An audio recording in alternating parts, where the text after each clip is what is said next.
पंचायत समितीच्या आणि जिल्हा परिषदेच्या या निवडणुकीच्या अगोदर आपल्या सर्वांना विश्वासात घेऊन आपण त्यांच्यासोबत आघाडी केली आणि काल फोटो आले प्रवेशाचे. ठीक आहे, अजून 2 वाजता निवड आहे. राजकारण हे 5 मिनिटाला बदलतं.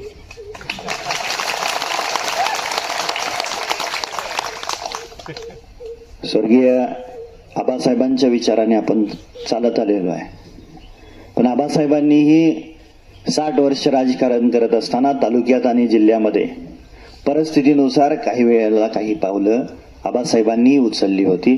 त्याचे साक्षीदार मला वाटतं ज्येष्ठ मंडळी आहात. प्रत्येकाचे नातं हे प्रत्येक पक्षाच्या नेत्यासोबत असतं आणि आपल्याकडे स्वर्गीय आबासाहेबांचा वारसा असल्या कारणाने माझंही राज्यातल्या प्रत्येक सत्ताधारी पक्षाच्या वरिष्ठ मंडळींशी नातं आहे आणि त्याच्यामुळं आताच बऱ्याचशा नेते मंडळींनी जी मतं व्यक्त केली त्या पद्धतीनं आपण पुढे जायचं की नाही ह्याचाही विचार करू. 5 वर्ष सभापती किंवा उपसभापती सत्ता नसेल पंचायत समितीवरती.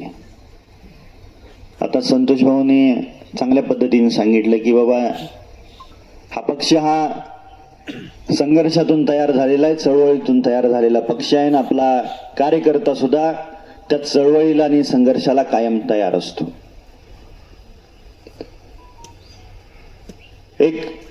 2 परिस्थिती अशा येतील.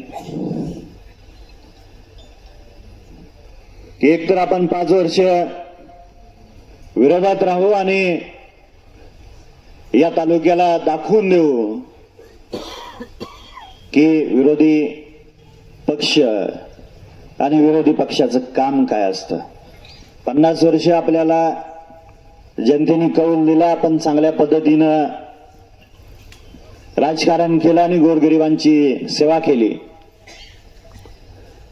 आणि 50 वर्षाच्या नंतर सुद्धा आपल्याला जनतेने आपल्या आघाडीला कौल दिला होता. काही कारणास्तव त्यांनी निर्णय घेतला असला तरी कोणावरही टीका करायची आपल्याला गरज नाही. राजकारणात घडत असतं. प्रत्येकाने उचललेली पावलं, टाकलेली पावलं हे त्यांच्या त्यांच्या परिस्थितीनुसार ती पावलं टाकत असतात आणि निसर्ग त्यांना त्या पद्धतीनं विचार करायला होतो. ही एक परिस्थिती येऊ शकते आणि दुसरी परिस्थिती ही 2 वाजेपर्यंत तुम्हाला समजेल. त्याच्यामुळे अजिबात घाबरून जाऊ नका.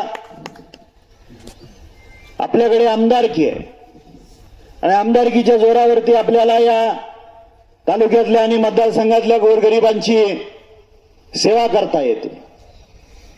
जे आपल्या समोर वाढून ठेवलेलं आहे त्याला स्वीकारायचं आणि ताकदीनं आणि धीराने त्याला तोंड देऊन 5 वर्ष आपण कारभार पाहायचा, विरोधी पक्षाची भूमिका बजावायची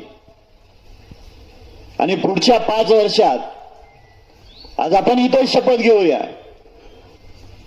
KDS पार्टी आपली.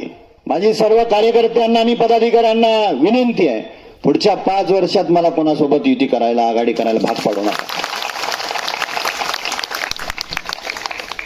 ग्रामपंचायतीच्या निवडणुका आहेत, त्या प्रत्येक गावातल्या परिस्थितीनुसार आपण सर्वांना विश्वासात घेऊन त्या निवडणुकीला सामोरे जाऊया. पण पुढच्या 5 वर्षांनी ज्यावेळेस पंचायत समितीची निवडणूक लढूया त्यावेळेस स्वबळाचा नारा देऊन लढूया आणि ताकदीनं पंचायत समितीवरती लाल बावटा फडकून स्वर्गीय आबासाहेबांना श्रद्धांजली वाहूया. दुःख एवढ्याच गोष्टीचं आहे की आबासाहेबांच्या निधनानंतरची पहिली पंचायत समिती आणि जिल्हा परिषदेची निवडणूक होती आणि या पहिल्या निधनानंतरच्या निवडणुकीमध्ये सगळ्यांना वाटत होतं की ज्या पद्धतीनं आबासाहेबांनी या पंचायत समितीवरती लाल बावटा आबाधित ठेवलाय त्याच पद्धतीनं आपण ठेवूया. पण परिस्थिती असती अजिबात घाबरायचं नाही. आपण आबासाहेबांच्या विचारांचे पाईक आहोत.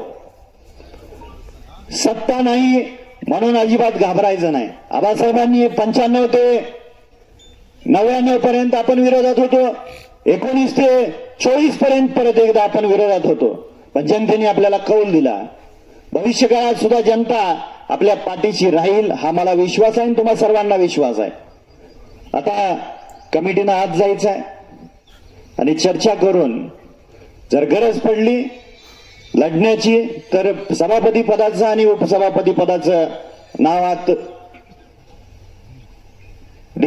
तुम्ही चर्चा करून ठरवा आणि आम्हाला येऊन सांगा.